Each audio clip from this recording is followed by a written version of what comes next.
He wanted to humiliate me once. I let him think he'd won. But the thing about quiet girls is, we're usually the ones holding the sharpest knives. 3 months ago, everything shifted. Malcolm developed this twisted habit of brushing off his actions as just jokes every time I called him out. It all started back in September. One night, I gently asked him not to flirt with other girls at parties. I thought it was a reasonable boundary. But instead of respecting that, he threw his head back, laughed, and told his friends I was obsessed with him. Dean, Randall, and Curtis cracked up like it was the funniest thing they'd ever heard. From that moment on, they never missed an opportunity to call me the clingy girlfriend. And Malcolm? He seemed to thrive on it. After that, he started pushing harder. Testing me. He'd dance with random girls at bars while locking eyes with me across the room, a smug little wink playing at the corner of his mouth. Sometimes he'd even hand out his number to strangers like I wasn't standing right there. And when I confronted him, he'd roll his eyes, shake his head slowly, and say, "You're being dramatic. It's just dancing." His friends always backed him, like some disgusting little chorus. But nothing, and I mean nothing, compared to what happened at Curtis's birthday party last weekend.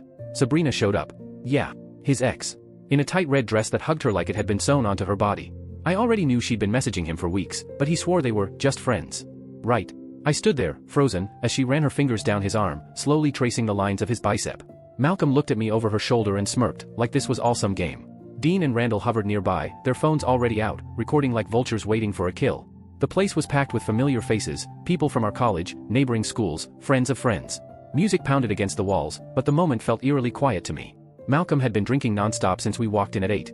He kept buying Sabrina drinks, laughing with her, ignoring me like I didn't even exist. Every time I tried to join their conversation, he turned his back. Literally. Like I was a stranger. Then, around 11 p.m., everything slowed down. I saw him grab Sabrina by the waist, pull her close, and kiss her. Not a quick peck.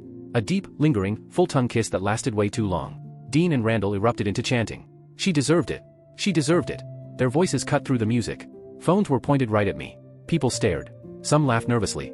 Others looked uncomfortable but didn't say a damn word.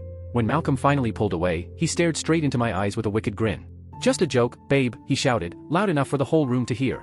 Sabrina giggled and whispered something in his ear. He squeezed her waist tighter. I didn't make a scene. I just turned and started walking toward the door. The crowd parted, whispering. My hands were shaking as I fumbled for my keys. By the time I reached my car, my phone was buzzing like a hive. Text after text. 15 messages. "You're ruining my night. Come back and apologize to Sabrina. Stop being so dramatic. Everyone thinks you're psycho. This is why guys don't want serious girlfriends. You embarrassed me." I didn't reply. I drove home, turned off my phone, and let the silence swallow me. The next morning, I woke up to chaos. Malcolm had posted 6 Instagram stories between midnight and 3 a.m., videos of him grinding on random girls.